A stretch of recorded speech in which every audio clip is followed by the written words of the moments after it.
සුබ දවසක් සියලුම දෙනාටම මම අද ඔයාලත් එක්ක කතා කරන්න හදන්නේ සෙකන්ඩ් හෑන්ඩ් වාහනයක්. එහෙම නැත්නම් රීකන්ඩිෂන් වාහනයක් මිලදී ගැනීමෙන් පස්සේ අපි සැලකිලිමත් වෙන්න ඕන කරුණු කිහිපයක් පිළිබඳව තමයි අද මම වීඩියෝ එකෙන් කතා කරන්න ලෑස්ති වෙන්නේ.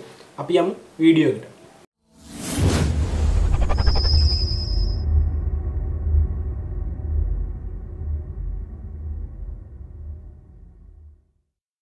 හොඳයි. සෙකන්ඩ් හෑන්ඩ් වාහනයක් මිලදී ගැනීමේදී වැදගත්ම වන ලියකියවිල්ලක් වෙනවා මේන්ටේන් සර්විස් රෙකෝඩ් එක.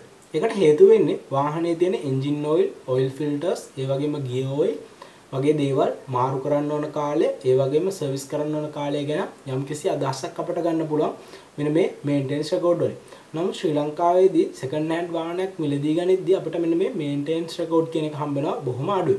මේ හේතුව නිසා සමහර විට ඔයා වාහනේ අරගෙන යම්කිසි කිලෝමීටර් ප්‍රමාණයක් වැඩිපුර ධාවනය කළා තමයි එන්ජින් ඔයිල් මාරු කරන්නේ.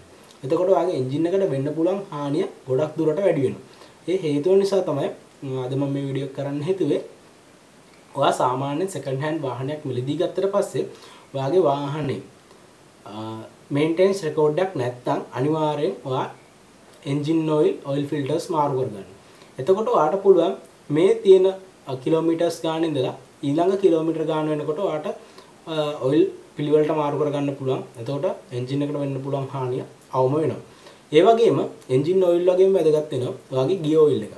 ගියර් ඔයිල් එක අඩුම තරමේ ලෙවල් එකට තියනවද කියන එකවත් පරීක්ෂාකාරී වන්න. මොකද සමහරලාට ගියර් ඔයිල් එක ගැන කිසිම අදහසක් නැහැ සමහර රියදුරන්ට. මොකද ගියර් ඔයිල් එක සමහර ඒවා චෙක් කරන්න අමාරුයි. ඒ නිසා ගියර් ඔයිල් එක චෙක් කරන්නෙම නැති තත්ත්වයකටපත් වෙලා තියෙනවා. ඒ නිසා ඔයාගේ සමහරලාට ගියර් ඔයිල් ලෙවල් එකටවත් තියද කියලා චෙක් කරගන්න.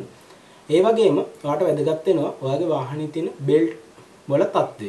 මොකද මේ බෙල්ට් වලින් එක් එක් කාර්යයන් සිදු වෙනවා. එතකොට ඔයාගේ වාහනේ මෙන්න මේ බෙල්ට් එකක් මගදී කැඩුනොත් එහෙම ඔයාගේ වාහනේ සමහර විට මුළුමනින්ම නතර වෙන්න පුළුවන්. සමහර විට එක් පද්ධතියක් නතර වෙන්න පුළුවන්.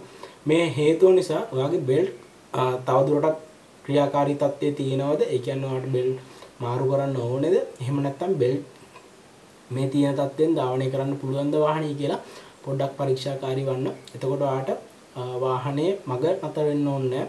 ඔයාට වාහනේ දිගටම ධාවනය කරගෙන යන්න පුළුවන් කිසි බයක් නැතුව. ඒ වගේම ඔයාගේ වාහනේ ධාවනය කරන්න පුළුවන් නම් අනිවාර්යයෙන්ම සැලකිලිමත් වෙන්න ඕන පද්ධතියක් තමයි බ්‍රේක් සිස්ටම් එක. ඒකට හේතුව තමයි ඔයාගේ වාහනේ ගමන් කරනවා නම් වාහනේ රෝද හතර නතර කරගන්න ඕන ක්‍රමයේ විදියකුත් තියෙන්න ඕනේ. මේ හේතුව නිසා බ්‍රේක් සිස්ටම් එක ගැන අනිවාර්යෙන් අවධානයක් යොමු කරන්න ඕනේ.